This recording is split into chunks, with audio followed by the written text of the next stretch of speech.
Good afternoon, YouTube. I'm in East Dayton, and this house I noticed when I was passing by the other day is now abandoned, and this is really tragic because the man that lived at this house, Ronald Antrican, he was murdered a couple years ago. It says current resident, Upper East 3rd Street, so I don't know if anybody's living here or not, but this was the man right here. I actually lived a few houses down from him several years ago.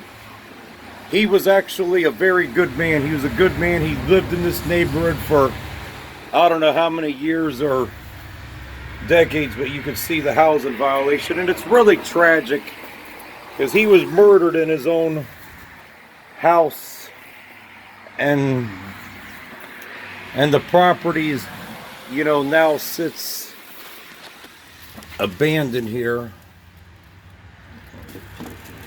All the mail says is just Richard Antrican. That's probably old mail because he got murdered about 2 or 3 years ago, and he was somebody that fought hard to maintain his house around here, and then he got murdered. He was somebody that wouldn't give up on his community. I didn't know him really that well. I just, knew him as a neighbor.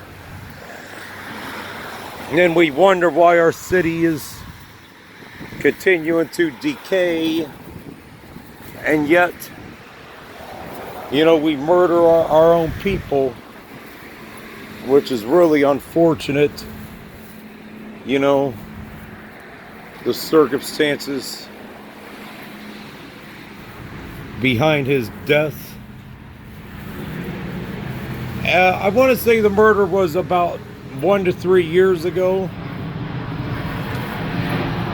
I don't know why that plane would be going to Wright-Patterson Air Force Base, but yeah. Tell somebody's turned his old house into a dumping ground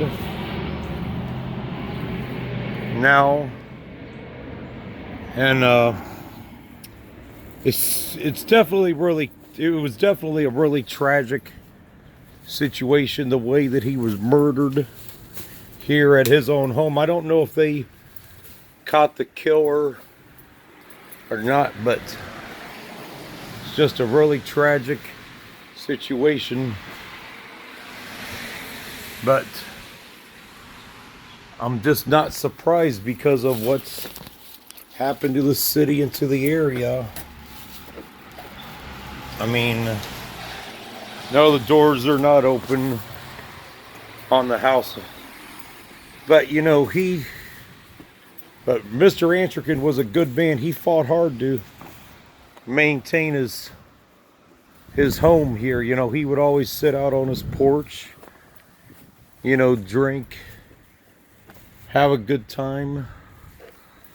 And it's really unfortunate that, he obviously was a big NASCAR fan. That I know. Dale Earnhardt. I'd rather be racing. He was from Tennessee. I don't know when he moved up to Dayton, but like so many other people that were from down south that moved up here. This is right across the street from that $500 no copper house or $500 reward for stolen metal right across the street. But I don't know where his family's at or anything, but I can't say that I blame them for not wanting to be around the house anymore after their father got murdered. I'm hopeful that his family's doing better, than what they are. That they're in a better place, that his kids and grandchildren, that they're in a safer area, better place.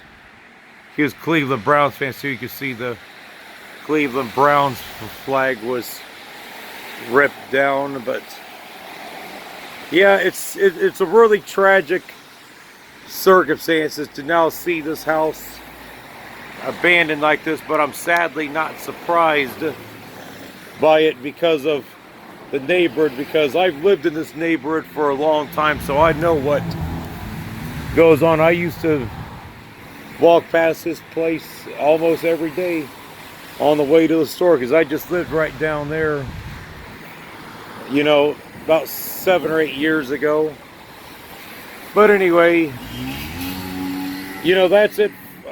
But anyway, I'm gonna get ready to wrap it up. But it's really sad and unfortunate that Mr. Antrican's house, you know, is now, you know, abandoned and rotten away. That I guess nobody cares. I don't know. I don't know where his family's at, but it's, I'm not going to blame the family because it's hard to, I mean, his kids would be grown up. He was in his 60s, maybe 70s. So he's got kids probably about my age. You know, I'm in my early 40s, but I'm going to get ready to wrap it up on this one. That's it for this one.